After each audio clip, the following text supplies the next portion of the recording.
So I'm Ben Smith. I'm a imaging specialist for the University of California, Berkeley. My job involves everything from image processing to building custom microscopes and custom electronics.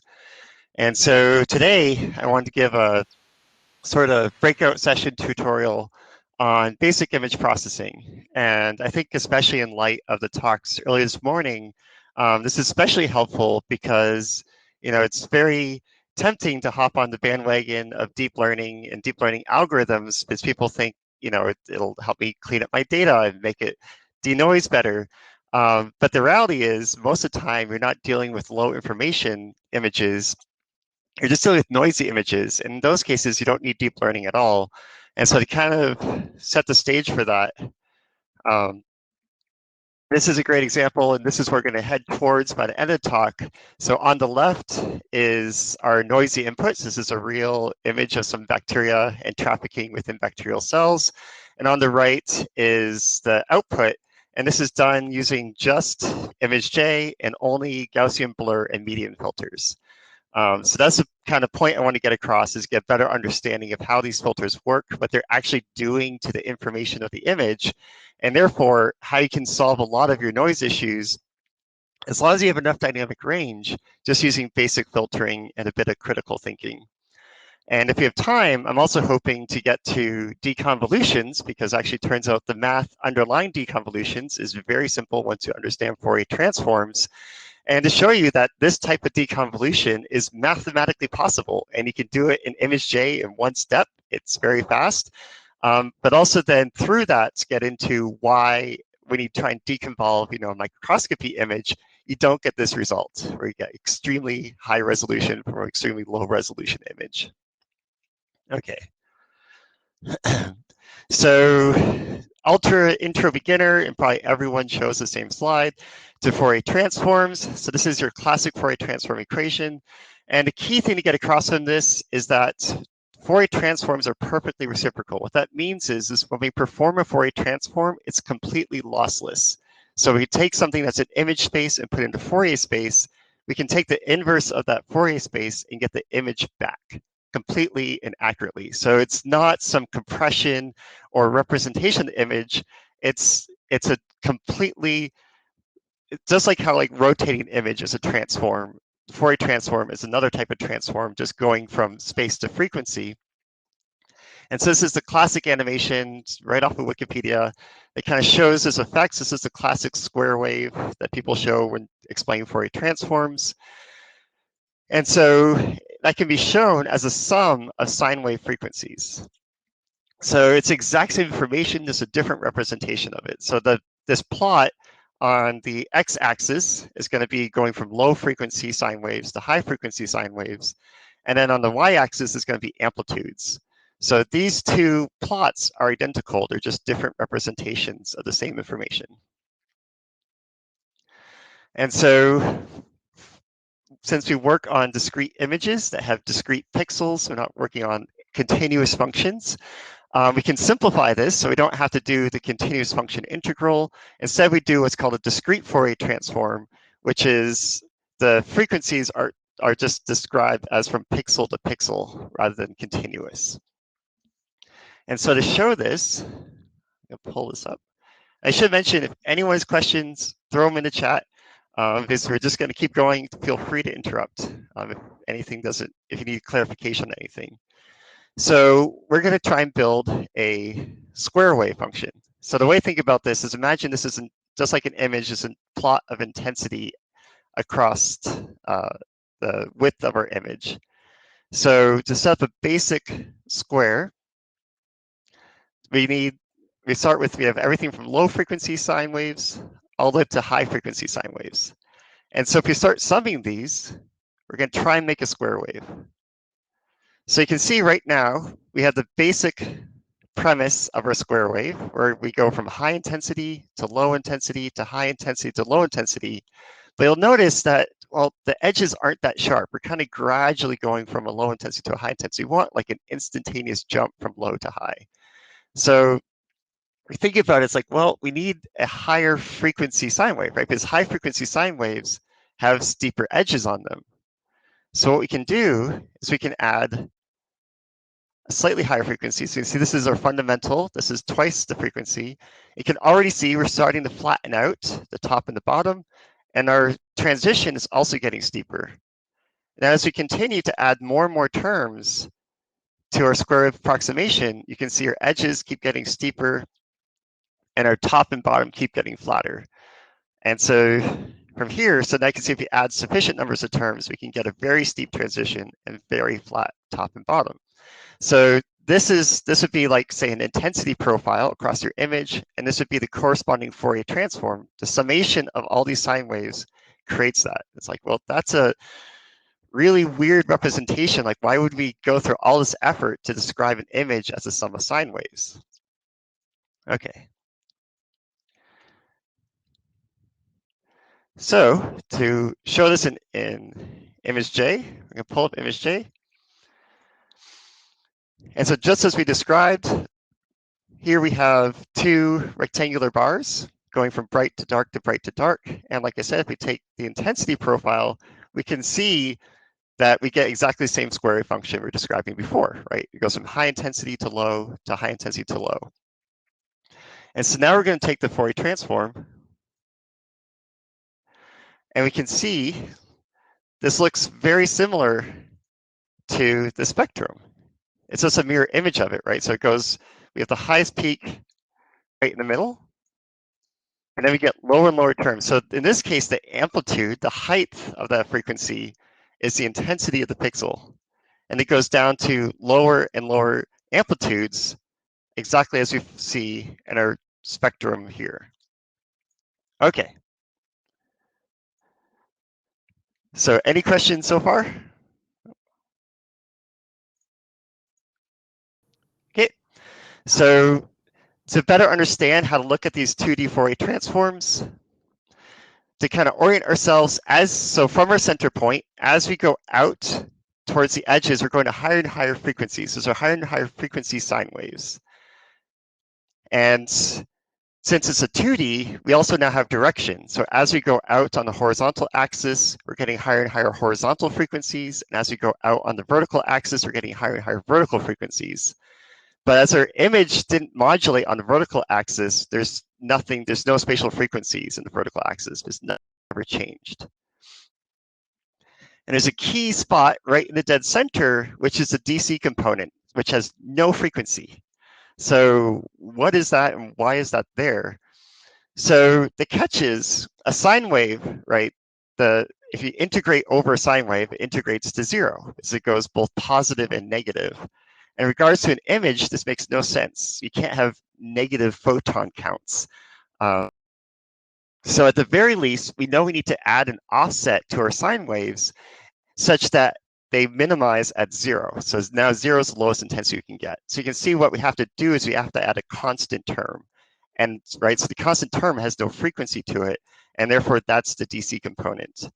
And additionally, we need to be able to distinguish between, modulation, so this would be a very bright image where even the background is very bright. This would be a dim image where the background's very dark.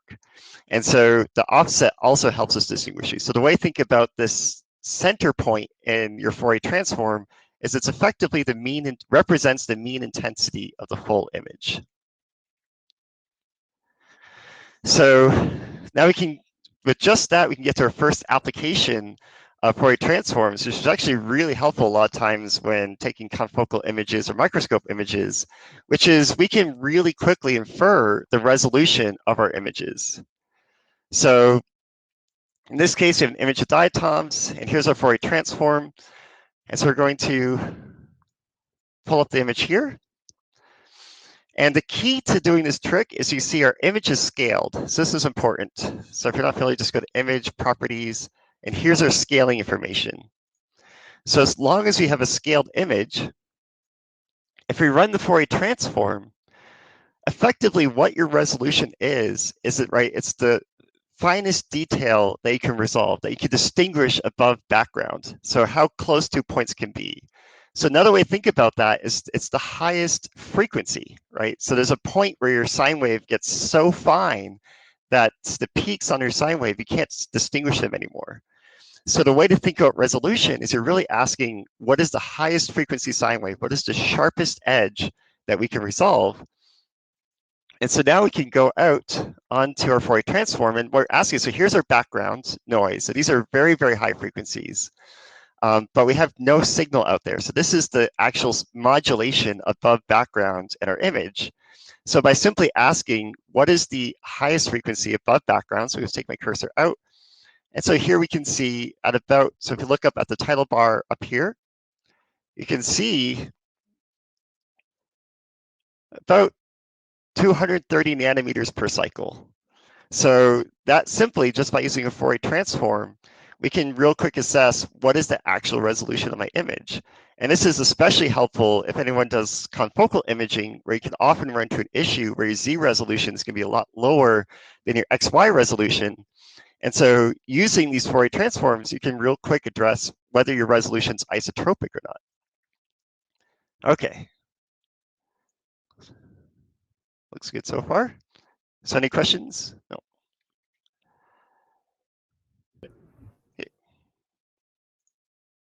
Oh, there's a question. Yep. It's Abil might ask it in chat, or if you want to say in video, that's also okay. Okay, the question is this different than create a point spread function, PSF? Ah, that's a really, really good question. Hold on to that for just a little bit. It's actually, it's very similar. And when we get into convolutions and deconvolutions, we'll be able to answer that in a lot more detail. So I'll say just hold on to that for a few seconds. But very, very good question, and actually really good insight about Fourier transforms. Okay, so here's some more Fourier transforms. In this case, our intensities are sine waves. And so we already said that the further out you go to the edge of your two-dimensional Fourier transform, the higher the frequency. So in this case, we can see a very low frequency sine wave, and therefore the peak amplitudes we're seeing are close to the DC point. That means they have a low, relatively low frequency. And then here we have a higher vertical frequency sine wave. And so we can see on our vertical direction axis, we have two peak points that are further away from the origin, which is telling us that there's a high frequency sine wave. And in fact, we can tell that the images are even sine waves without even looking at the images themselves, because that's the only way we get these single peaks in a Fourier transform is a perfect sine wave.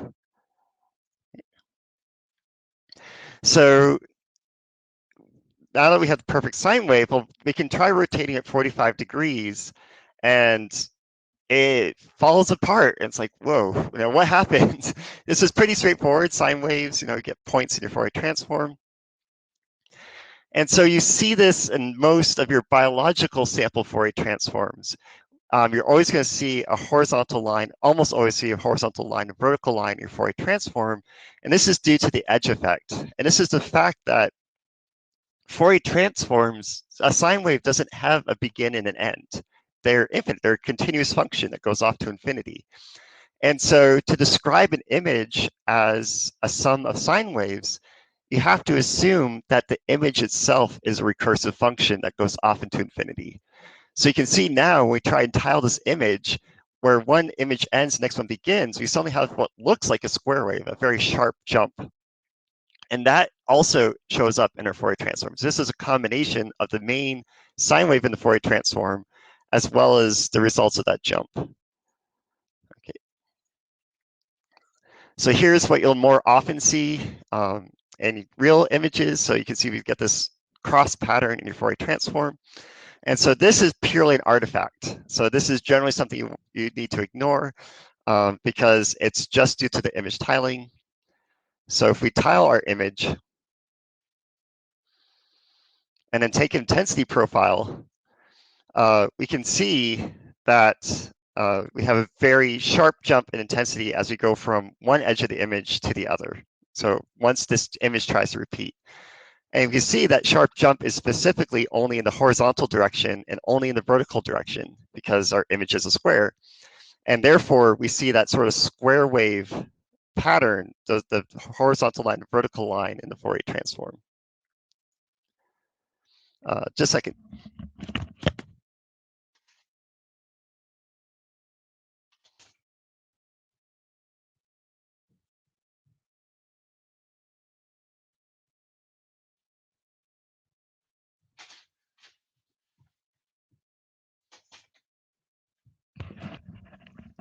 Okay, sorry about that. Sorry. Okay. So now we have 3 sample images. And so you can see we have an image with a circle in the middle, image with circles at the edges, an image with circle at 2 corners. And so now I can ask you guys, out of these 3 images, which ones would you expect to show an edge effect? And you can type it in the chat.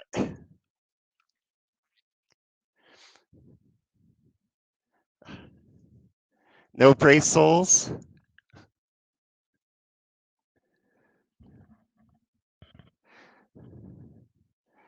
Okay, we got a few guesses yet. So a lot of people are guessing circle 3, which is good. So if you look at this, so if you tile circle 1, right, we can see when we transition from one image to the next that there's a smooth transition at the boundary because one side of the image matches the other side and the top and the bottom match, so there's no jump. It's just the image of the circle. So if you take the Fourier transform, we see no edge effect. We don't see the vertical and horizontal lines. And same thing if you take the second image, we can see no edge effect, and correspondingly, when we tile it, one edge perfectly matches the other. So it looks exactly like our circle pattern, just offset to the edge. However, if we take our third image and tile it, we can see our edges don't line up anymore, right? So now we have both the circle, but the circles also have a flat edge on the top and the side. So we take the Fourier transform of this. Now you can see we get the vertical line and the horizontal line because our sides of our images don't match up anymore. Okay. So that's the case sometimes in your imaging where you might not see an edge effect is if you have something in the center of your field, but all the edges are dark, then you might not see the edge effect. But most of the time, your images will run all the way up to the edge, and therefore you'll see those 2 lines in your Fourier transform. But the general rule of thumb is just you kind of ignore those. They're an artifact of the fact that the image is a recursive function. Okay.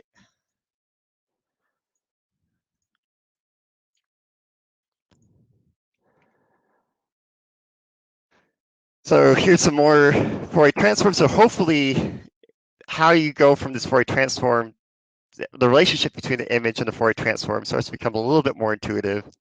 So in this case, we have a brick wall pattern. And you can see we mostly have vertical edges. So we have the sharp edge here for every row on our bricks. And we also have these sharp horizontal edges. So some of our vertical lines have a horizontal edge. They have an edge in the horizontal direction. And correspondingly, we only see information for a transform in the horizontal and vertical axes. And correspondingly, if we look at this image of sugar cubes, we get this kind of splayed out pattern.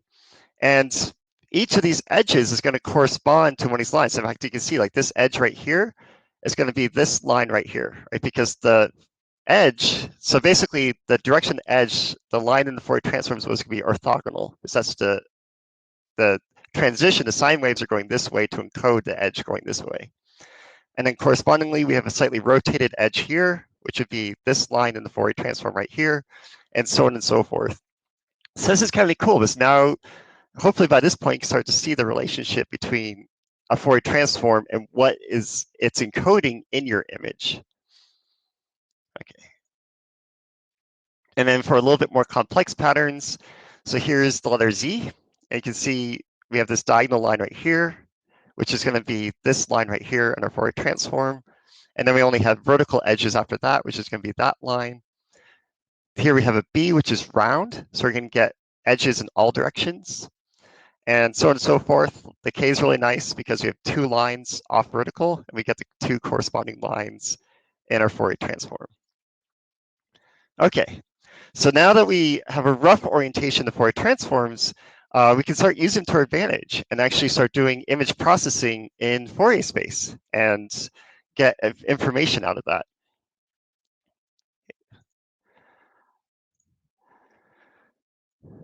So here's our image and its corresponding Fourier transform.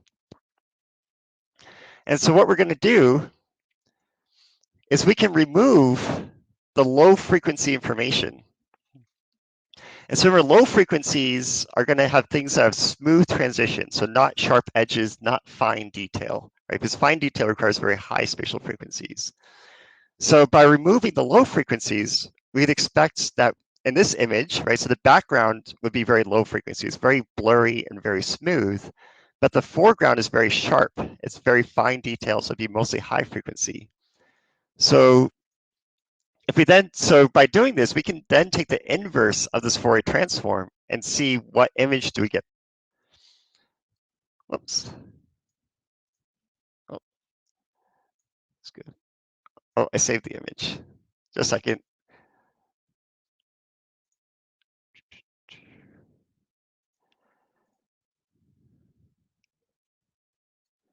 Try and get back into this.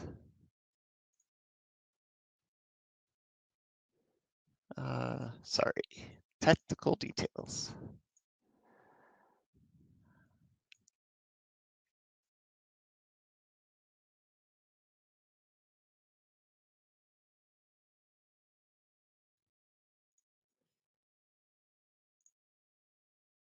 Okay.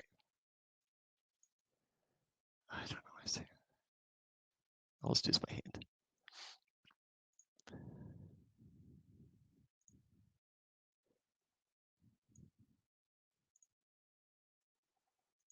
There we go. So you can see by taking the inverse of our sharpened image, so remember we removed just the low spatial frequencies, we now got an image where all that smooth blurry background's removed. And we're getting predominantly just the foreground, all the sharp details. Now, one caveat is if we then take the Fourier transform of this image, you'll notice we don't get this Fourier transform back. We can see where we cut out all those frequencies, but you can see we still have information there. And the key thing to remember is it has to cheat a little bit because our image can't go negative, right? It's an 8-bit image. And so as a result, it can't actually have zeros. Now, especially like the DC term. So the center term is the average intensity of the image. The average intensity is still non-zero. And so what the algorithm has to do is it kind of fudges it. It goes, okay, what is the lowest I can possibly put these frequencies and yet still encode 0 and above? So still not, how low can I get it and not have my image have to go negative? So just keep that in mind is when you excise it, it'll go as close as it can to what you asked, but it can't go negative. So it's a bounded result. Okay, and correspondingly, we can do the inverse, where we can remove high frequencies, and the end result is we get a blurred image, right? So by removing all the high frequency information, now we only have the very lowest frequencies.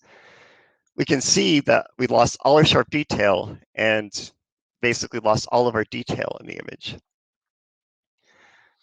And if you take the inverse, we can see it's much more effective. So, right, because there's no fudging correction that needs to be done. It's a purely smooth image. And so you can see we have this nice, perfect pattern of the original Fourier transform, and then just goes down to our background noise level with the horizontal artifact. So that's the edge artifact we talked about before. Okay, so any questions about high pass and low pass filters? Good. None so far. So one thing you might have noticed when I did this trick is what's called a ringing artifact. And so you can actually see the sort of repeating sort of ripple going across the image when I did this filter. Interestingly enough, if you've ever done phase contrast microscopy and you see the halo on phase, it's for the exact same reason. It's when you have a sharp edge removed in Fourier space and your phase plate sits and on the focal plane of image. So that's like another really important point, is that Fourier transforms aren't computational. Microscopes are doing Fourier transforms all the time. Uh, and that's why our focal planes are so stacked with so many components. So if you go back to our original, nice, clean, one-dimensional, we can see that same ringing artifact here. So we get this sort of overshoot and undershoot at these boundaries. But you can also see, as we add more and more terms, that overshoot and undershoot start to get tighter and tighter. So what's happening is we're cropping the highest frequency, and past that highest frequency, we don't have even higher frequencies to try and tighten that over representation of the highest frequency sine wave. And so as a result, wherever our Fourier transform is cropped, we get this overshoot. Okay, so how do we get rid of this? So the way you get rid of this is actually the same way you get rid of this in phase contrast microscopy, which is you use what's called an apodized filter. So the problem is caused by the fact that we have this jump of all these frequencies are highly represented and also nothing. But instead, if we smoothly round off and transition from the data we want to keep to the data we want to filter out, then we can actually suppress that ringing artifact.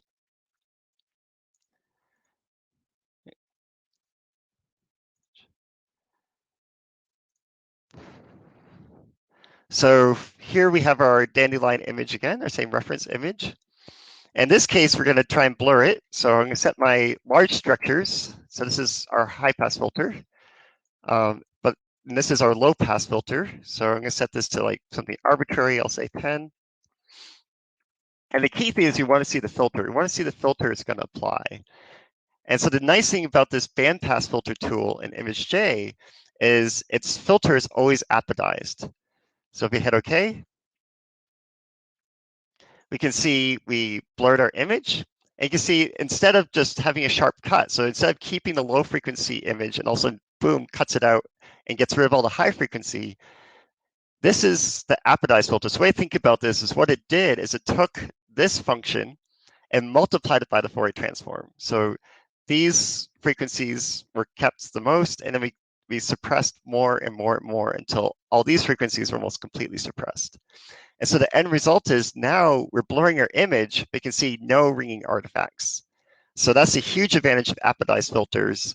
And the key thing to know is just that filter is right here, the bandpass does it for you. One thing you'll see in the bandpass filter tool that can be helpful, especially with certain cameras can run into this issue, or if you're having issues with your detector, is to suppress stripes. So here we just ruined our image. So now we have all these specifically vertical lines. We can be like, wait. In Fourier space, the nice thing about all these lines is they're all going in a specific direction. That means all their edges are going in a specific direction. So if we suppress frequencies only in that direction, then we can kind of cut out these lines, and get back as much of our image as we can. And so there's a tool built in for that. And in this case, I only want to count the lines. So I'm going to set my fine small structures to 0 and my large structures arbitrarily high, which basically means don't filter any frequencies with this image. What I am going to do is suppress the vertical stripes, because our stripes are going in a vertical direction. I'm going to say OK. And you can see we've dramatically removed the stripes. And this is far better than like trying to excise the stripes or any other method, because the problem was it was the stripes plus our image. So we also want to get the image back that was encoded underneath those stripes. To do that by hand is basically impossible, right? Because you'd have to figure out what the convolution is. So this is the filter, so this makes sense, right? So the filter, it removed all the spatial frequencies in the horizontal axis, which is removing only edges that are perfectly vertical. And you can also see the one thing it did for us is right in the middle, it kept that DC term, right? So that means it preserved the mean intensity of our image as well. Now it's not perfect, right? Because the image also had information coded on this. So we do get these sort of streaking artifacts, but the streaking artifacts are far less than the original lines we had. Hey, Ben. Yep. Tommy asks, what if the stripes are diagonal? Okay. So the catch is that is if you go to, go to filters, the bandpass filter only assumes vertical or horizontal, but that doesn't mean that's all you can filter.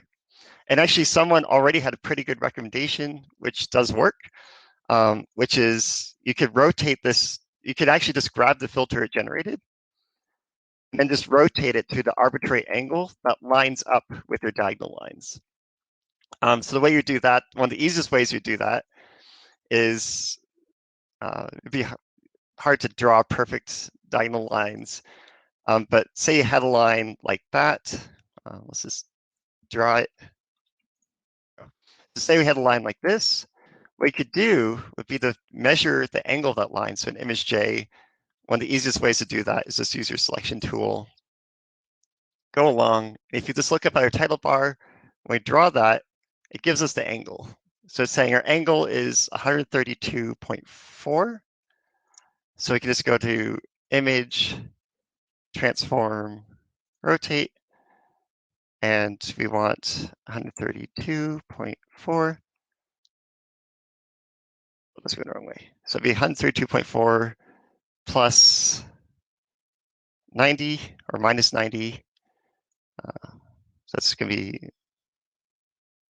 42.4. So the one catch to this is you can see it's cropped off our corner. So what I would actually do is I would have it make the filter on image twice as large, right? Which will give you a Fourier transform filter that's twice as big. And therefore you can remove just the middle region. And then just like I saw when I drew a selection on the Fourier transform and then removed it, you can also just multiply your filter by that Fourier transform. Just to set all the background values to 1. And so this is super helpful. Actually, I've done this plenty of times where if you have features exactly in that case, where you have features that are predominantly oriented in a specific direction, you want to suppress them, this absolutely works. Sometimes you'll have to fan out the tolerance a bit because biology doesn't tend to go in perfectly straight lines. But you can definitely suppress edges within some variance. So usually I'll just, all you need to do is preserve the 0. So let's write a block of code that will draw like some arbitrary selection, a wedge sector selection to suppress all edges within that bound. But yeah, so that's how you can do diagonals, and also diagonals that are not perfectly lined up. Okay. So next we're going to get into one of our first filters in ImageJ, which is the Gaussian blur. And Gaussians are very special when it comes to Fourier transforms. It also goes with how do we do a perfectly apodized filter. And the key thing with Gaussian functions is Gaussian functions are perfectly reciprocal in Fourier space. So the Fourier transform of a Gaussian function returns a Gaussian function. So to see that, so the first thing we're going to look at is the classic thing you've seen, which is what does a Gaussian filter do, right? So Gaussian filters, so it's under your filters, the classic Gaussian blur, right? So if you run a Gaussian blur onto our image, right, it blurs it out. So it makes it seem a lot smoother. And so as you expect, we just removed all the sharp edges. So if you look at the Fourier transform original, you can see we have both high and low frequency information. But if you look at the Fourier transform of our blurred image, you can see we've completely suppressed all of our high frequency information. And you can see we only have left this little bit of low frequency information. So hopefully by this point, that seems a lot more intuitive that all these sharp edges are gone, they're smoothed out, and therefore we don't have high frequency information anymore. Okay. So in this case, what I've done now is we have a Gaussian function. So just a pure Gaussian function. And if we look at the intensity plot profile, you can see this is indeed a Gaussian function. However, if you just go straight into ImageJ and you take the Fourier transform of that function, does this look Gaussian to anyone? I can tell you it doesn't look Gaussian to me. And this has to do with how ImageJ conventionally, actually how most programs are going to conventionally show Fourier transforms. So they show it as a power spectrum. So it's actually the log of the Fourier transform. So what we need to do is if you go into, so if you want the real Fourier transform, if you go into Fourier transform options, we can get the non-log, so the actual real Fourier transform.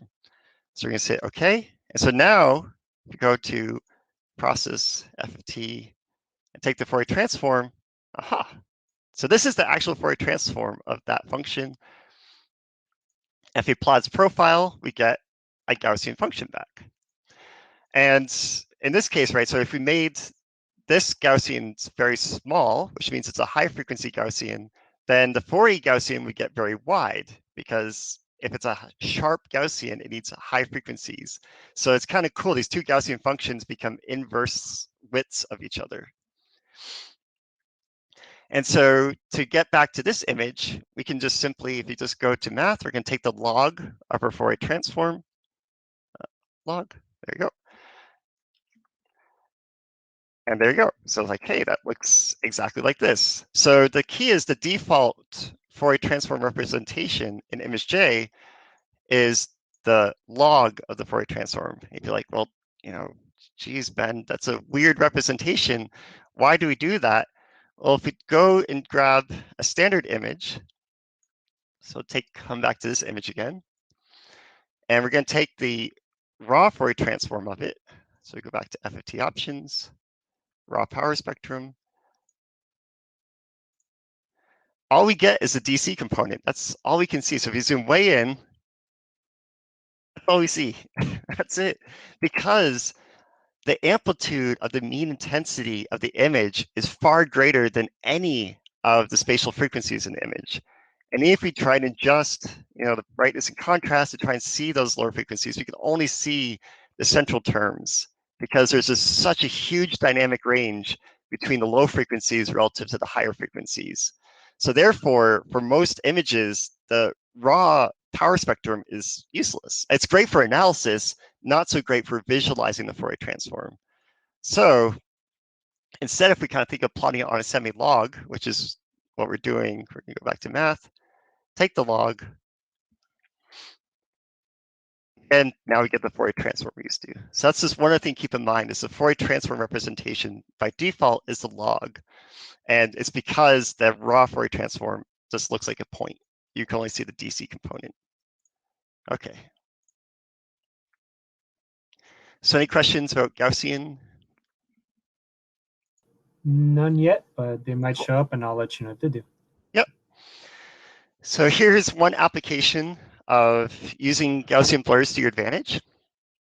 So if you look at this movie, you'll see the very first frame, the cells are in focus, they're sharp, but then as the movie progresses, they're going more and more and more out of focus. Oh, I saw a question about median, and that's also really good. We're going to get to median next. Yeah. So it's going sharp to out of focus. So if you look at the corresponding Fourier transform, we can see exactly that effect. We can verify it. So we can see in the very first frame of that movie, we have high frequency and low frequency information. But then as that movie progresses, we lose our high frequency information and only get lower and lower spatial frequency information. So that tells us, by just looking at the Fourier transform, we can tell our image is going out of focus. Now this causes problems because, say you want to, in this case, we want to track these cells. Well, when you try and come up with some feature space definition of what a cell is, well, it's changing as the movie progresses. So it's like it'd be so hard to come up with an algorithm that can come up with definitions that work for both in-focus cells and out-of-focus cells. So we can make it easier and just go, well, let's just make the information the same for every single frame. And so the way you can do that is just by running a Gaussian blur. So now we've blurred that exact same movie. And if you look at our Fourier transform, we can see the resolution stays constant. Notice the information content of the image is constant. And so if you're like, well, the image doesn't look that good. And like, well, for us, it's nice for it to look good. But for a computer to find objects or to, come up with a mathematical definition of some feature, it's best to keep it consistent so that, whatever definition you come up with is the same in every frame. So by doing that, you can now see in the end, we're able to come up with a tracking algorithm that could track all these cells. So this would be entirely impossible or nearly impossible without having done that blur, but by making the cells equally blurry in every single frame, now we can segment them out. It looks like there's one question. No, I think we're good. That's this comment? Yeah. Okay. So now that we've have a sort of good sense of Gaussian blurs, now we can get into the combination of Gaussian blurs with image calculator and do some really cool tricks. So like here's a classic one, which is to combining a image with a Gaussian blur to do a high pass filter. And so to kind of show this effect, we can grab this image. So here we have an image, and we want to have just the dandelion fluff and not the background. But the problem is it's not simple. You can see the background through the fluff. So if you want to think about trying to solve, oh, you can definitely comment.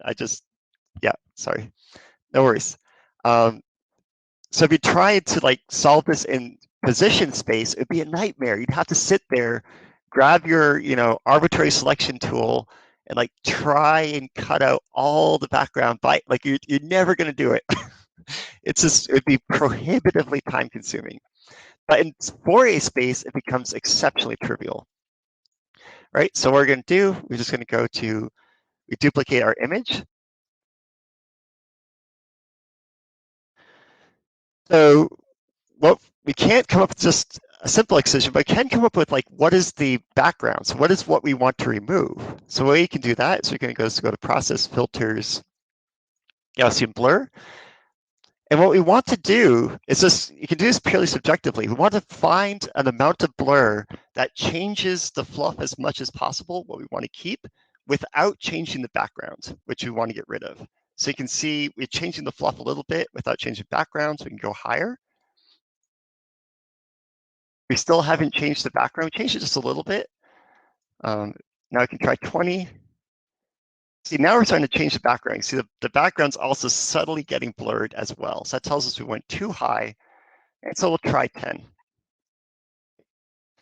And so now we have the sharp fluff, and now we have a background representation of the image. So by simply saying, this is the high frequency plus low, this is low, so this image minus this image should give us only fluff. So we can go to image calculator, take our original image, subtract the blurred image, and boom. Something that would have taken years and years and years to do by hand, we just did almost instantaneously using Fourier space, because it's a trivial problem to solve in Fourier space. And the reason it's trivial is because we had very sharp differences between our high frequency information we want to preserve and the low frequency information we want to remove.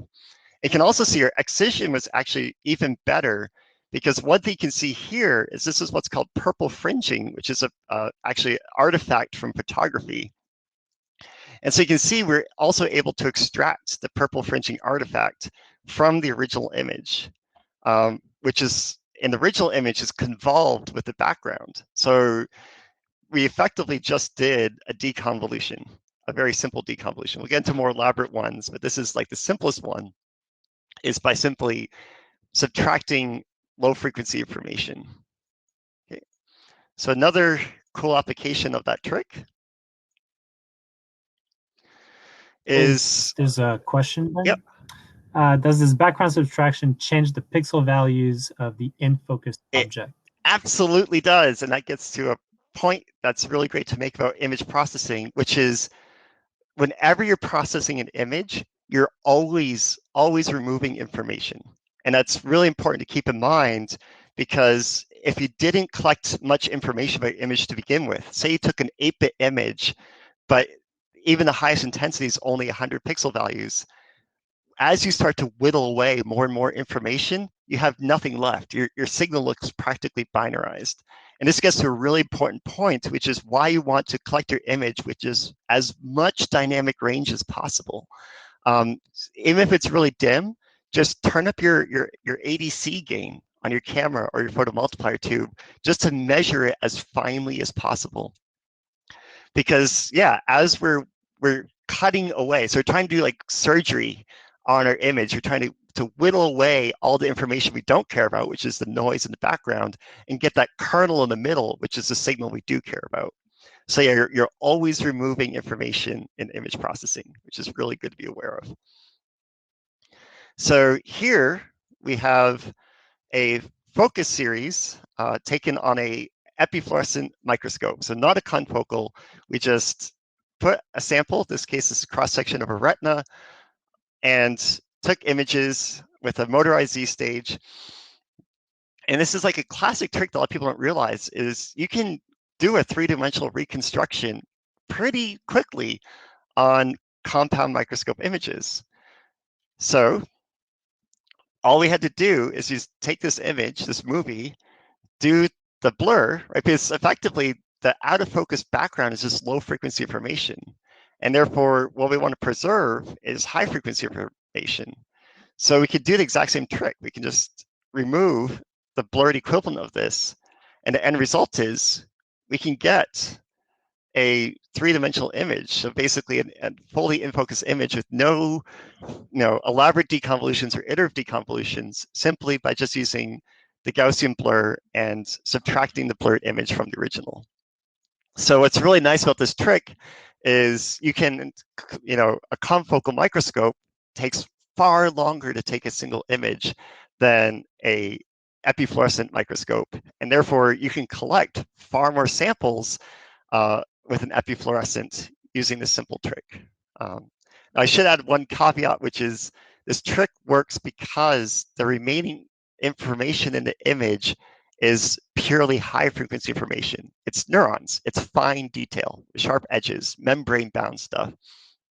If your image is a smooth or large solid object, then this trick will not work, right? Because if it's a smooth, round, solid object, then there's low frequency information that's filling the center of the object.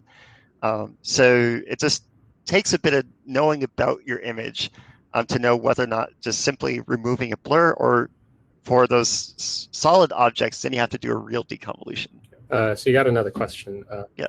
Can you back translate, such as superimposing or overlaying, low and high frequency information back to the original image? Oh, absolutely. In fact, that gets to another filter. There's another filter that's sort of does that. So like one is, right, you could, by simply just taking a blurred image and the result of the image calculator and sum them back together, you get back to the original image just by adding them together.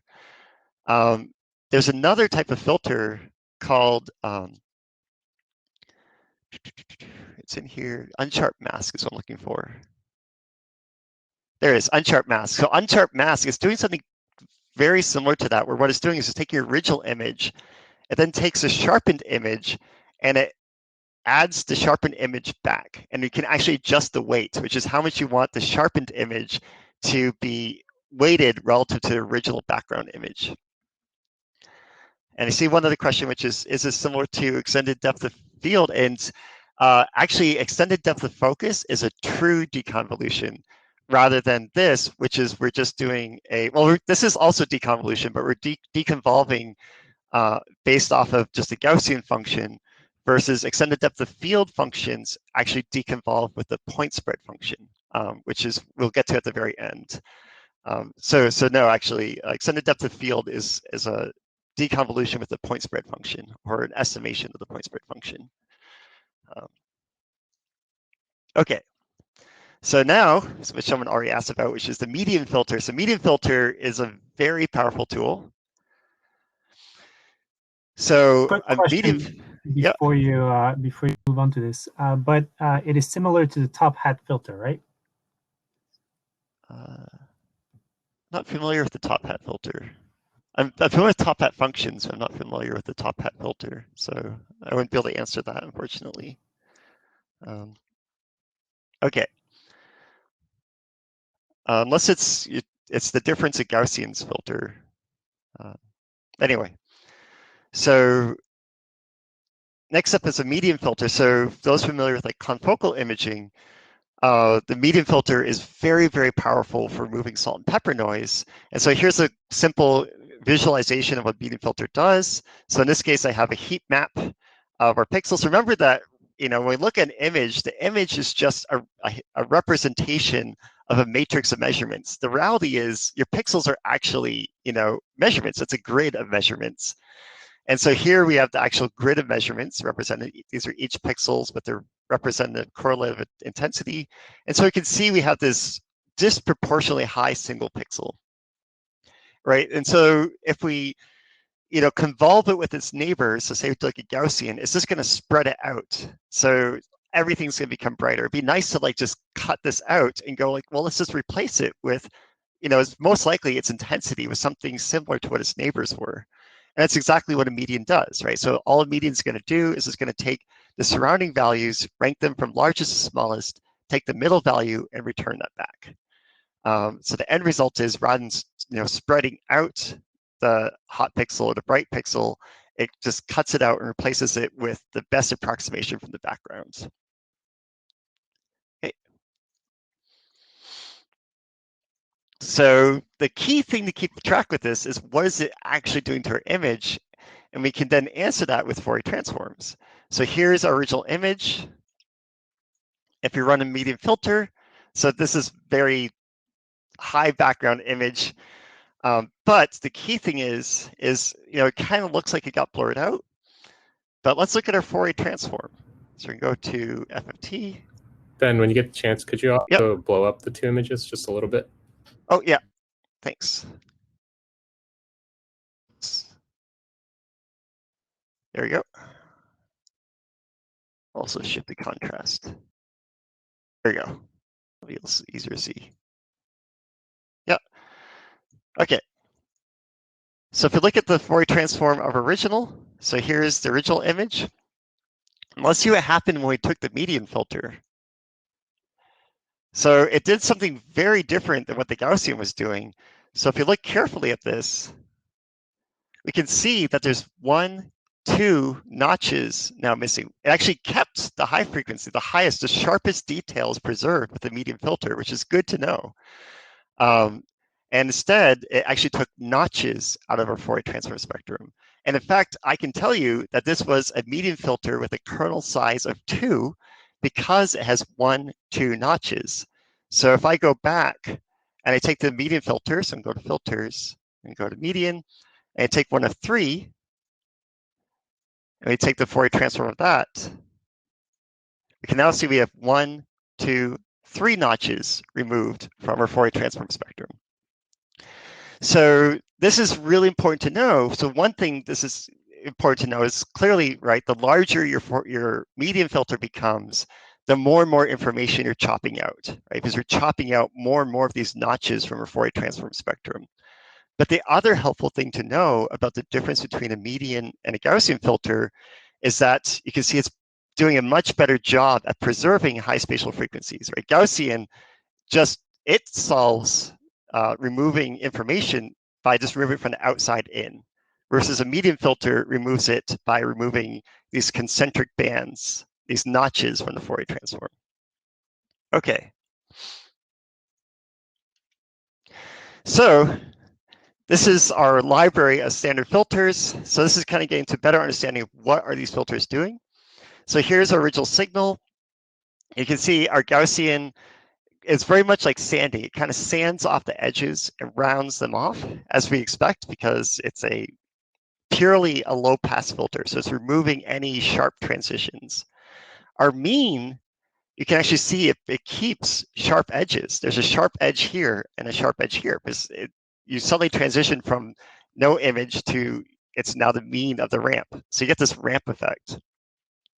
And you can see in this case for the median, we got pretty much the exact same image back, which makes sense. As our median kernel, so it's going to be a square that's looking within to take the median, if more than half of that square was off our circle, it's just going to return a 0. And if more than half that square is on the circle, it's going to return 255, the maximum intensity.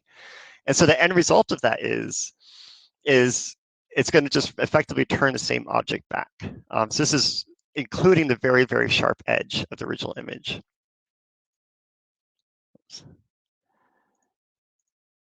So in terms of Fourier space, so in this case, we now have our, we added some classic salt and pepper noise to our representative dandelion image. So here's our original Fourier transform. And as we discussed, if you run the Gaussian filter, we just remove high frequency information. So we basically unsharpened it. And this is where it can be really deceptive, where to our eye, the mean looks very similar. It just looks like a blurred out version. But when we look at the Fourier transform, we can see the mean is very different. And this makes sense. If you think about a ramp, we had that sharp transition from 0 to coming up that incline, and very sharp transition coming from up the incline to going across the top. So we know it has high frequency information left in it. And you can also, should be able to tell me now, the size of our mean must have been 2. So the size of the kernel is 2 because we have 2 notches taken out, which is very similar to what the median filter does.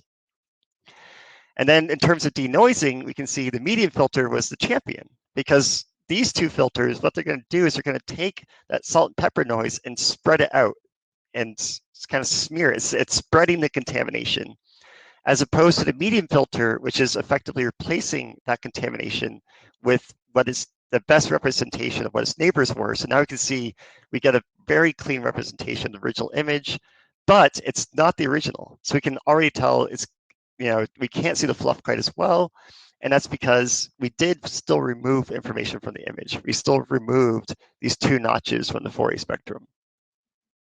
Okay. So now we're going to get to a real world example. So this is, I was really hoping to get to as my sort of, counter argument to Yuri's talk, which is, really important to talk to, because, one thing he kind of failed to mention was he was not just solving a noisy issue, he was solving a low information issue. And so, when you use deep learning, the way you solve low information is you're convolving your guess of what the data should look like with a little bit of information that you have. In other words, the final representation is a mix of your model and the data. But as long as you have a lot of information about image, including a lot of information about the noise, in other words, as long as you took a high dynamic range image, a nice 12 or 16-bit image, you don't need adaptive learning or any of that. You can just use basic filters and go from an image that looks like this to an image that looks like this. And so we're going to go through that step by step. So here's our noise example. And I'm going to keep my little cheat sheet up. And this is actually really good practice when you're trying to process an image and remove noise. As you can see in my little cheat sheet is actually the file. You can see it has this sort of list on it. It says 10 blur high pass, 2x2 median, 1Z median. And so whenever you're trying to figure out how to filter out noise, it's always good practice to save every step with the name of what you did. Because a lot of times you'll find, especially order matters. So you'll start removing noise and you'll realize, oh, shoot, I got to a point where my background noise now looks the same or has the same feature space as my signal. And so then you want to be able to go back to an earlier step and try and change the order, but you don't want to go all the way back to the beginning and try and remember everything you did. So just by saving step by step, by the time you get to the final solution, literally the name of your file is the solution. It's the order of steps you need to do. Okay. You've got a question. How would you generate a histogram of all pixels with all frequencies plotted and back superimpose this information back to the original image? Oh, that is a really good question. Yeah, I did not get into that. So if we take an image,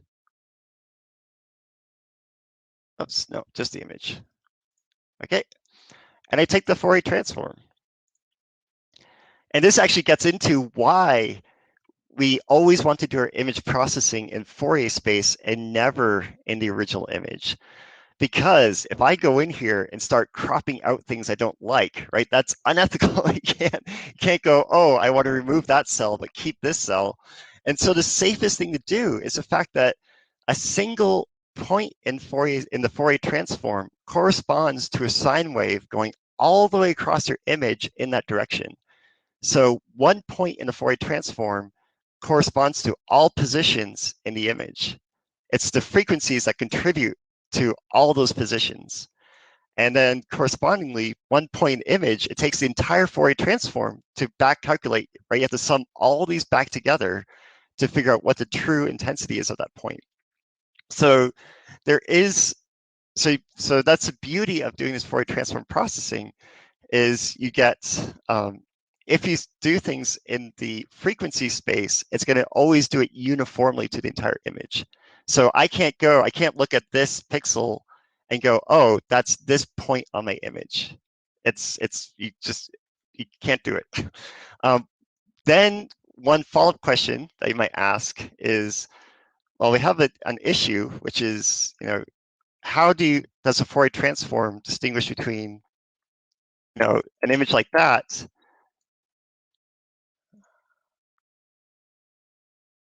an image like this?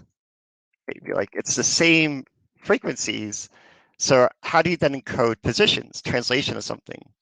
And so what's not being shown to you, you can get it by going back into the FFT options, and it's the complex Fourier transform. So the other piece you need, which we actually go back here, so you can go to mag phase view, is the phase, right? So the phase, you can see as we change the phase, so I'll actually clear this, right? So if you take any given sine wave, right, the phase translates that sine wave side to side. So effectively, phase encodes the position of that sine wave. But the problem is it's not that intuitive. It's not like if I phase so much to the left, that's where the object was, because the phase is a function of the position, right? So finer frequencies can only have the effect of the phase shift on finer frequencies is much smaller, because for given 2 pi phase shift, they can only phase shift the width of their wavelength. And so as a result, if you look at a phase map, they are not intuitive. Humans are very bad at extracting information from phase maps. But one useful thing for phase maps is, this is the classic problem of image registration. So how do I register this image and this image? And a lot of times it actually is done using the phase maps. It basically looks for the correlation of the phase maps. But yeah, so in a amplitude spectrum, which is this is the amplitude of the frequencies, a single point on the Fourier transform corresponds to the entire image. So you can't go, this pixel has this spectrum. And correspondingly, if you selected a single pixel and try to get the Fourier transform, it's just DC then, right? Because a single pixel doesn't have any modulation to it. It's just its mean intensity. Okay. Close that. Close that. Okay, so here's our image. So this is where image processing becomes a fun little strategy game, because we have a bunch of different things going on. So it just becomes a game of how can I define what I don't want and want to get rid of from what I do want. And so looking at my image, one of the first things that really stands out to me is I have this sort of weird wavy ripple pattern.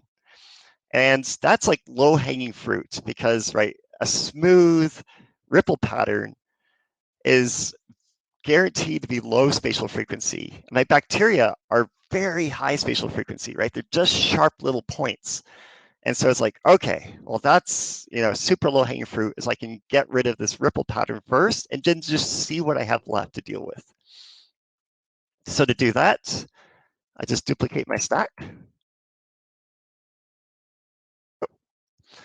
And go to filters. And remember, we want to make a low frequency representation of our image. So those we want to make just a background representation. And the key thing to, gauging, well, how big do I make my Gaussian blur, is you effectively want to go, what is the the largest blur it can go to that doesn't change the background pattern. So we're going to use the same trick to that dandelion. So we're going to go to Gaussian blur.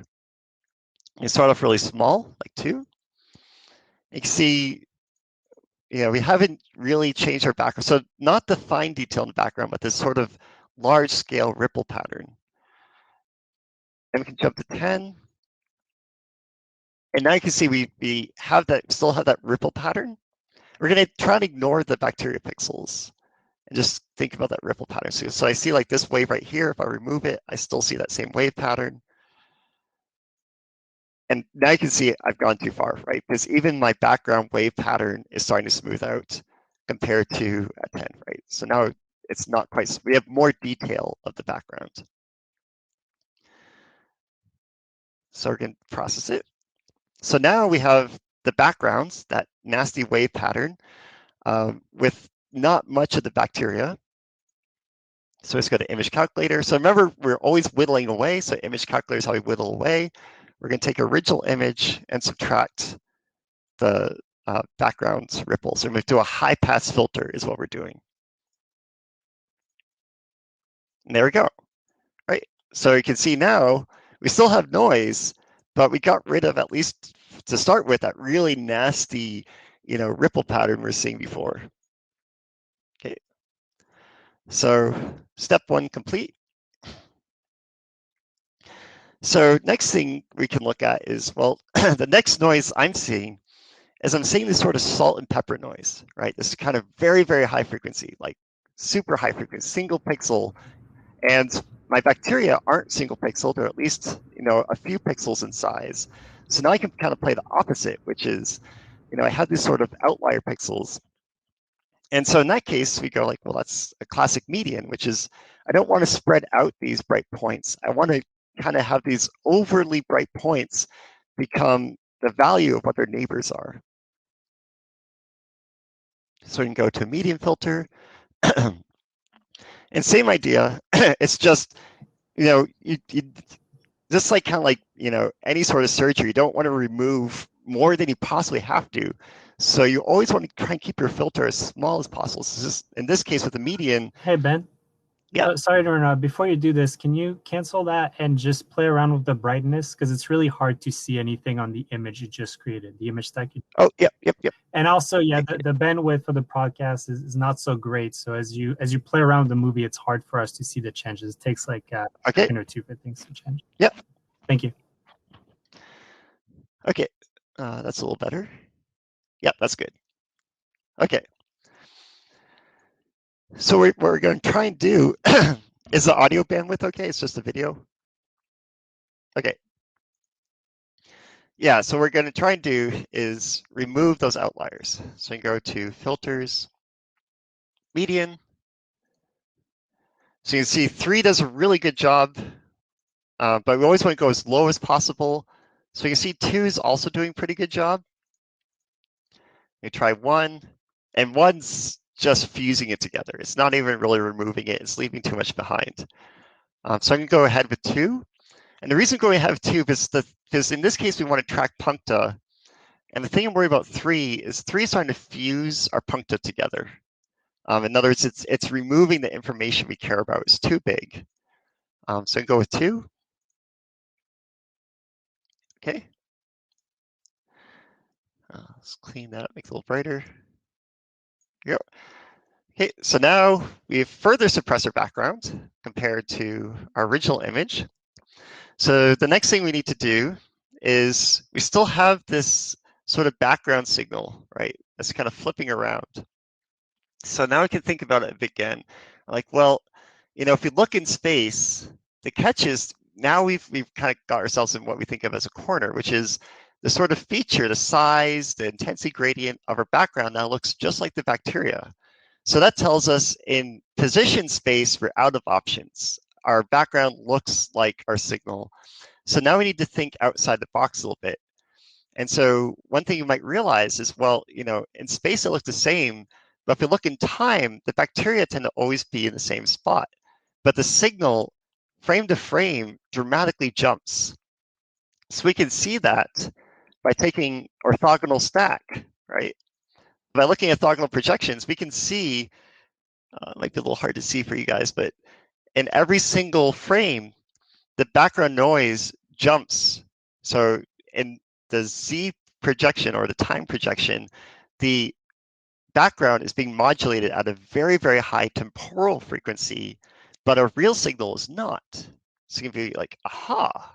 So we might be out of options in the space domain, but we still have the time domain that we can use to our advantage to remove this background.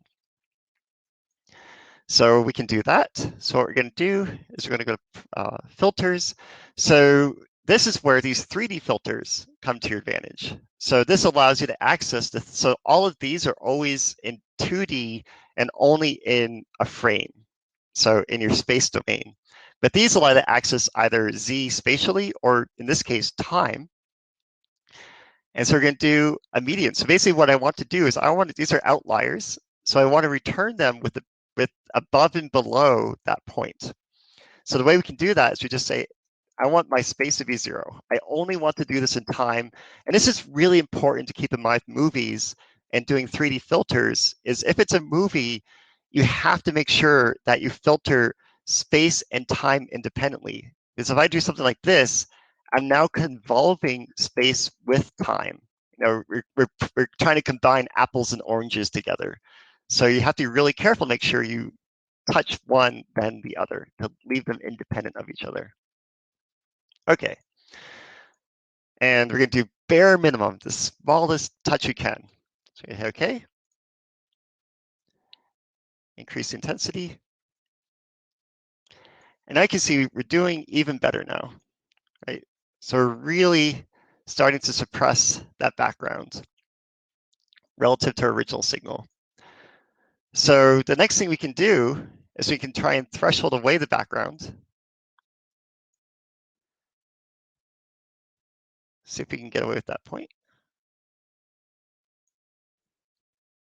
Yeah, so this is the key. So you see that now that our background is substantially dimmer than our signal, which it wasn't in the first case, we can now do something as simple as just using the intensity dimension. So we did space, we did time, and now we're going to use the intensity dimension. You can see using intensity, and a great trick to do is to binarize it like a mask, like this. And you can really tell where you want to do your cutoff. That looks pretty good. Okay, so now we're just going to threshold, and the quick way in ImageJ, the threshold to do an intensity cutoff is just adjust it to how you like it and just hit apply. Hey, yes. And now you can see our new intensity has removed everything below those intensities. Okay, so one thing we could do at this point is you see we have a little bit of a registration issue, but to save time, I'll not do the registration. Actually, I can do it. So you can see that our sample is drifting a little bit at the start. You can tell it by the whole global frame is drifting.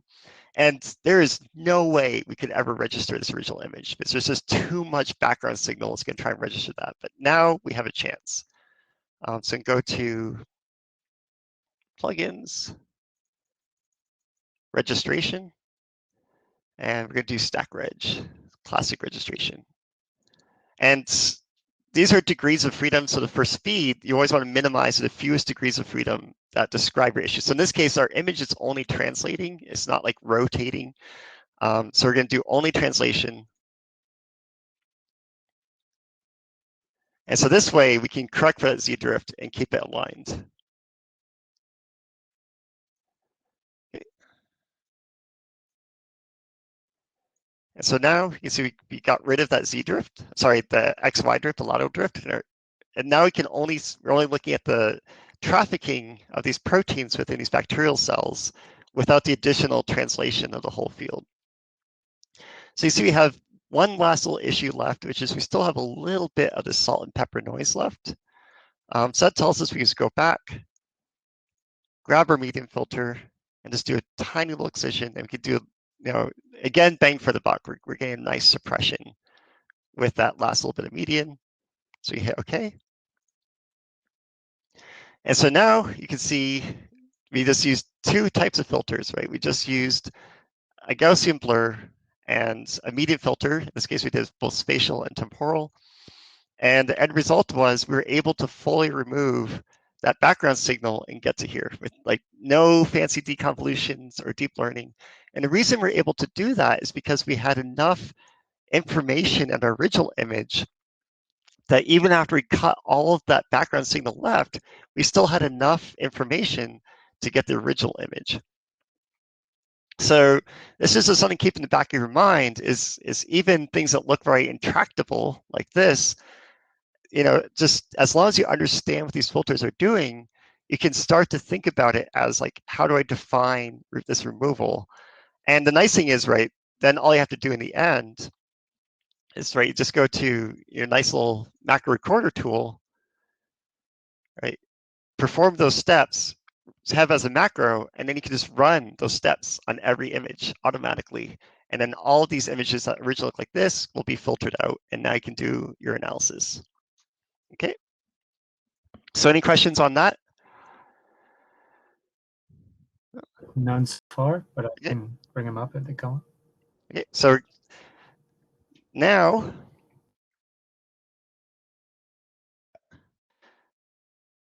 let's do deconvolution. So now that we've done Fourier transforms, we're at deconvolutions. So what is a deconvolution? Right, so deconvolution is you're trying to, so your image is a convolution of what the actual original signal was convolved by the optics of your system, right? So your original signal could have been a single fluorochrome point, but due to the diffraction limit of your optics, that point is going to come back to you as a Gaussian, the point spread function. So you go, aha, if I run that backwards, there's deconvolve it, then I can remove the point spread function effect from it and get just that point back. So you can do that even in ImageJ. So let's close this. So now we're going to grab our classic dandelion image again. And just to make sure, so I'm going to do a little custom modification. Let's write this. So, no, this is like that trick where the magician, signs the cards. You make sure I'm not just reopening the same image. Now we have a custom image. And I'm going to grab my point spread function. Here's a terrible point spread function, right? Giant Gaussian. This is, our image is going to be super low resolution. And so the key thing is, just like how we have a calculator for things in position space, which is our image calculator, we can also do the same things as an image calculator in Fourier space. So if you go to FFT, you can see there's this tool called FD Math, and this is effectively your Fourier transform calculator. And so to convolve two things is to multiply their Fourier transforms to each other. So if we take our image and we convolve it with the point spread function, we're going to hit OK. And we get this super blurred version, right? This is equivalent to having done a huge Gaussian blur. So like there's no, if you looked at only this, you couldn't even tell what the image was. The fact they wrote anything as corner is completely gone. But what really happened in Fourier space?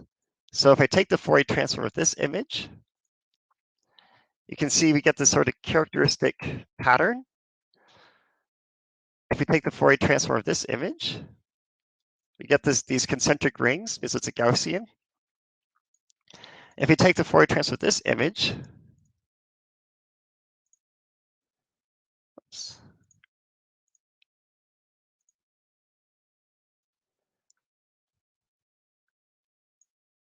I'm wrong. That's a sec. Yeah, something weird happened. This again. Process. FD math. Convolve. Yes. Okay. Options. Yeah. Process. TFT. Yes.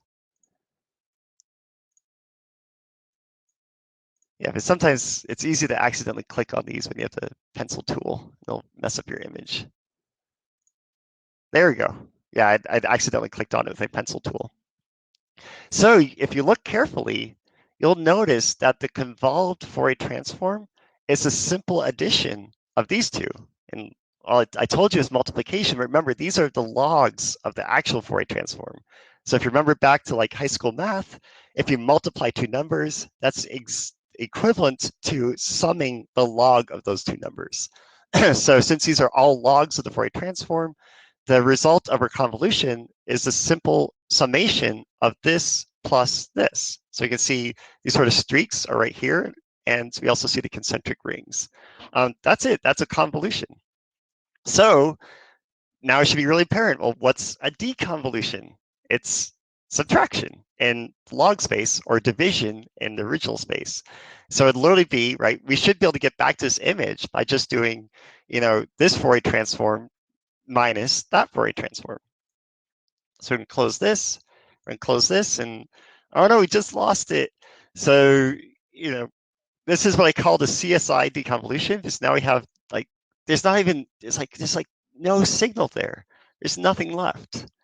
So you'd expect that this deconvolution might return something, but it shouldn't return the full image. But you can try and see what we get back. So we're going to go to FFT, FD math. We're going to go to take our result, and we're going to deconvolve our result with our point spread function, right? This blurred function. We're going to say, okay, wait a minute. That's like, that's basically resolving atoms, right? We don't even see it here, but when we did the deconvolution, we got everything back. So this is a mathematical deconvolution. So like the information is still there. And so the way to think about this is almost like our password. If we get the right password, then we'll get the original image back. So now that we know that that this is mathematically possible, why on earth can't we do this with our microscopy data? And so to start with, one thing I'm going to do is I'm going to duplicate this, and I'm just going to convert it into a 16-bit image. So kind of more in line with what we would take on a microscope. So it's the exact same signal, the exact same image. I didn't change the contrast or anything like that. And I'm going to try and deconvolve it.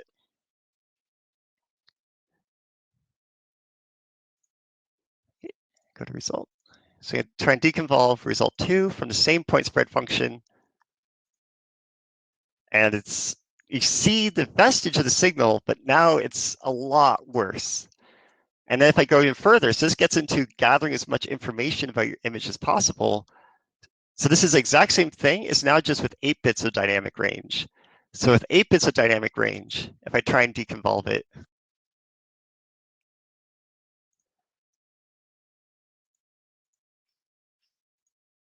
there's nothing left. You couldn't tell anything about the original image.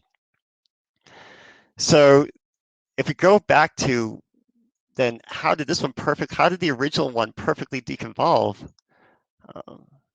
Did I lose it? Close it. There it is. So if you look up at the title bar on the ImageJ, you can see the pixel values of this are in the hundreds of millions. This is mind-boggling dynamic range.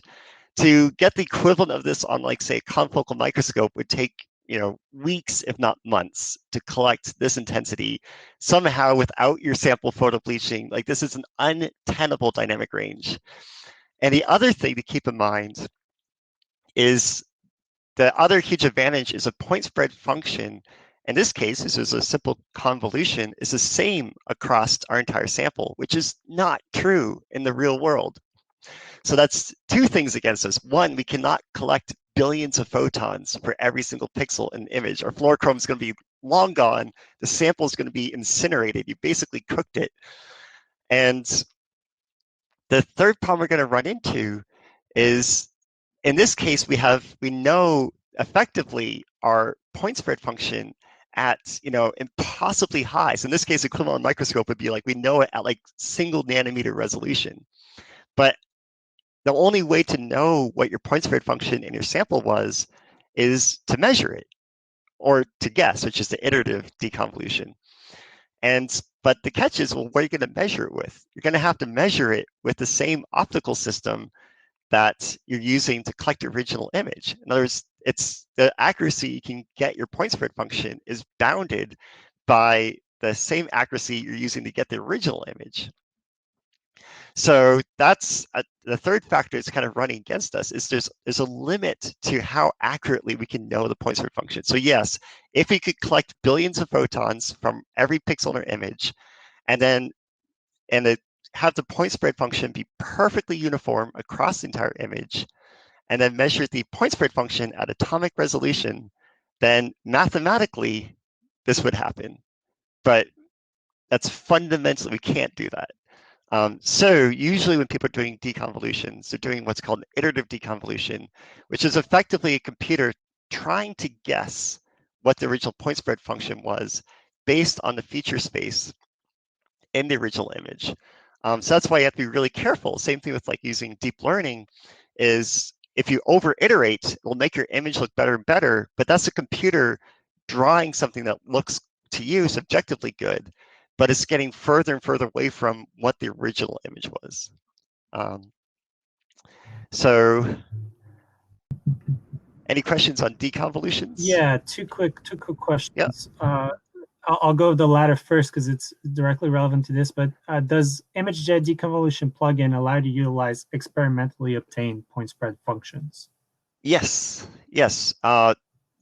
You wouldn't use this deconvolution tool, because this is the mathematical deconvolution.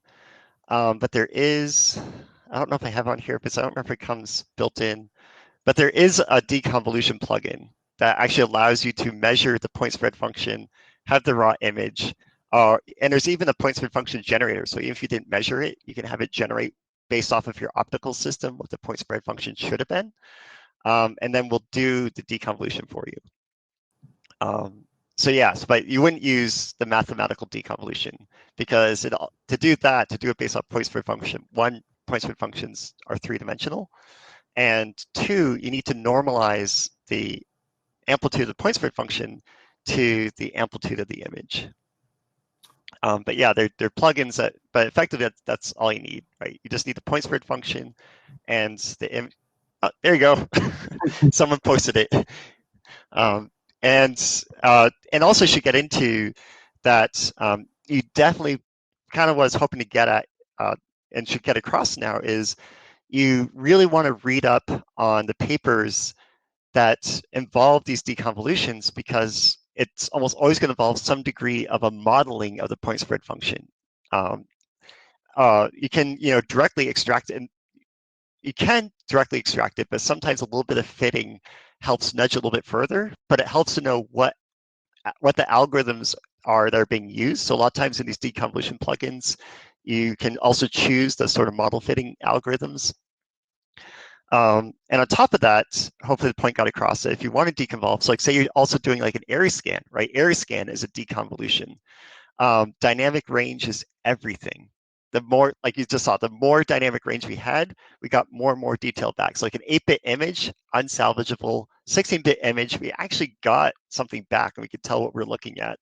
And 32-bit unlimited image, we got the full detail back. So when you're doing deconvolutions, whether it's on area scan or computational, make sure you get as much information as you can, even if it means like summing multiple frames together. The more dynamic range, the more detail you're going to get back. Real detail, not simulated detail. Okay. There's a general question about your entire talk, I believe. Is it possible to get a step-by-step procedure of the sort of clicking you've been doing to do all the image analysis that you've been doing, so people can practice with their own images? Is that in the presentation that is shared? Yep. So one, this is being recorded. So like Holly said, in about 1 to 2 weeks, this will get posted. But if you look at the posted comment up top, there's a link. And so that link is to this folder. So it has both the slides, but also has the macro. So if you take the macro and just drag it in, it'll load it. And then you can just run it. So you can go through that same demonstration that I just did. So you just hit run. You just reference it back to the folder. So basically you just reference it back to this folder because it needs these images to run. You just hit select, and then you can go through all the examples. And on top of that, all the example images are in. So if you want to play around with, say, this noise example, like this is your answer, and then this is the raw input. So you can actually take these raw inputs and then play around with it and see if and this is like not the answer. I should say that too. This is an answer I came up with. There's probably an even better order or better size of filters to use. But yeah, to just get a sense of playing around with. So everything here is in this folder, and it's in that bit.ly link at the top of the chat. Okay, any other questions? I think the rest are mainly comments. Okay, so one last thing to get to, kind of one nice little icing on the cake is, oh, yes and no.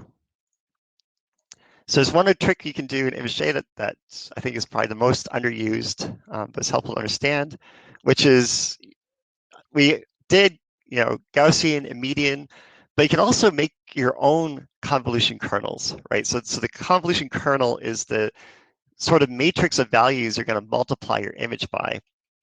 And here's a classic one you've probably seen in Photoshop and stuff like that, called embossing. So here's our original input image. You can see if you emboss it, it looks like that sort of 3D DIC effect you get. And you can actually do that with just a simple convolution kernel.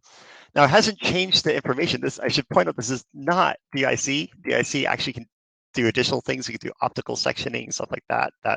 This is not, but it does make it a little bit easier to see features. So this is more like a for humans thing than a for analysis thing.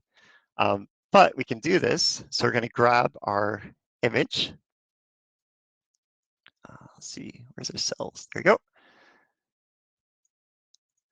So here's our input image. And so the last one to do custom is under filters. You can see we have this option convolve. This is, remember, convolution is just taking two matrices and convolving them together. So in this case, we're just going to give our own matrix, just to enter it by hand. So to emboss, really all you're doing is you're just taking the derivative of the image, which is exactly what DIC is doing, is taking the derivative of the image. So sharp rising edges intensity are encoded one way, and sharp dropping edges are encoded. So we can say like rising intensity is bright, dropping is dark. So do that. So so in this case, we're going to do it diagonally. Oops. And this is just how you enter in by hand.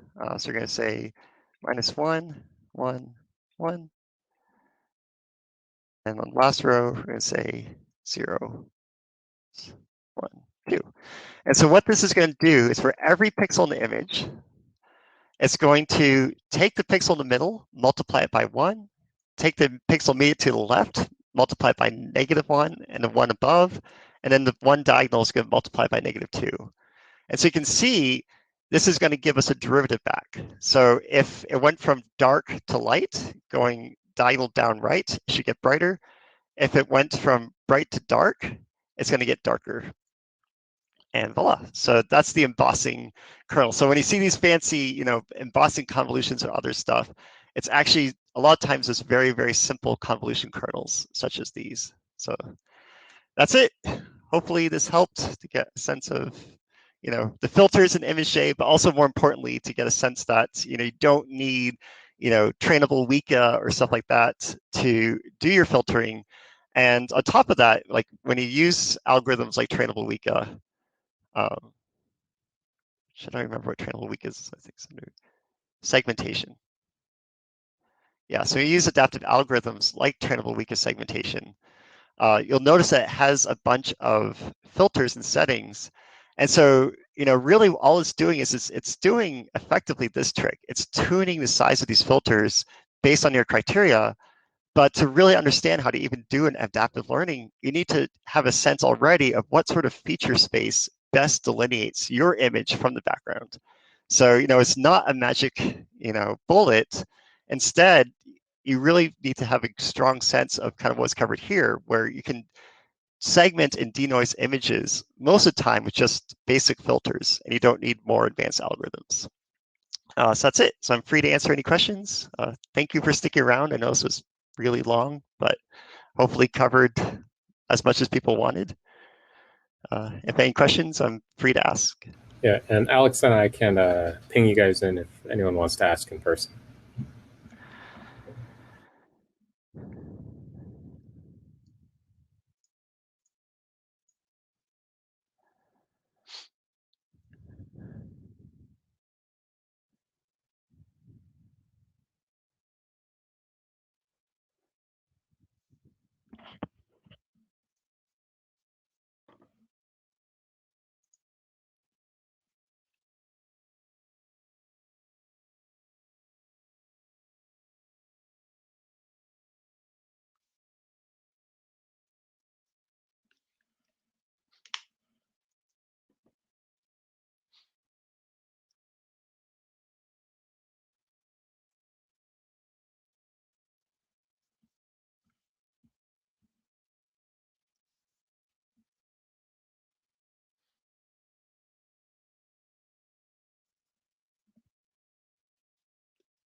Ben, there's a comment from Bram about the top hat transform.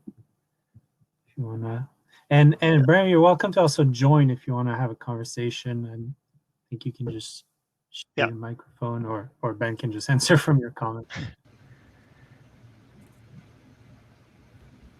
Oh, now okay. Now top hat makes sense. Yeah. All right, Brandon, you should be able to, if you click join the video and audio. Because I think that top hat might be part of the trainable Weka feature space. If I remember correctly. Hi. There's also because I know like the sombrero, which is the difference of Gaussians. Yeah, it's more or less like that. I think nowadays it's under. You can hear me, right? Yep. Okay, so now it new, I think since a few months or weeks, it's under process filters, and then just top hat. If you have it already. Oh yeah, I guess I haven't updated. Okay, Actually, I didn't update because I remember there's that the previous version there was some compatibility issue with some of the macros I ran. So I held off on that one. Yeah, it's actually indeed. So ImageJ or Fiji still ships with. Although if it's Fiji, then we should be able to just. No, it's so Fiji ships with 1.53c ImageJ version, and it may not be in there. Right, but if it's Fiji, it should be on the Fiji wiki site because everything on Fiji technically has to be on the Fiji wiki site. It's the MorphoLibJ has it as well. Yeah. MorphoLibJ is so good, man. Yeah. I'm so grateful for whoever wrote that. There's so much good stuff in there. So we use it. The top hat I use also quite a lot for small DNA damage foci, for instance, in nuclei. That works very well. But then again, that works more or less the same as difference of Gaussians, and that also works the same as subtracting the rolling ball background subtraction. Sometimes. So. But the catch is they all have their own strengths and weaknesses. So that's why I'd love to show like in Fourier space, because a lot of times, especially even just things like mean and Gaussian can look very similar in position space in the image. So people like think they're doing the same thing, But yeah, when you look at like Fourier space, it's like, no, they're completely different. Yeah. They're changing the information content very differently. But if Morphologic J's I'm thinking of, is that the guy who wrote? Yeah, dude, these are the there's a best lot tools ever. Morphological segmentation. Yeah. That is so good. And actually, I use this all the time for tracking objects. It's so good for that. Yeah, the market control watershed. That's great. Yeah. Because you just put seed points in your first frame, as long as it's a binarized mask. The marker controlled watershed, the way you think about it is like you're pouring your seed points down through your movie.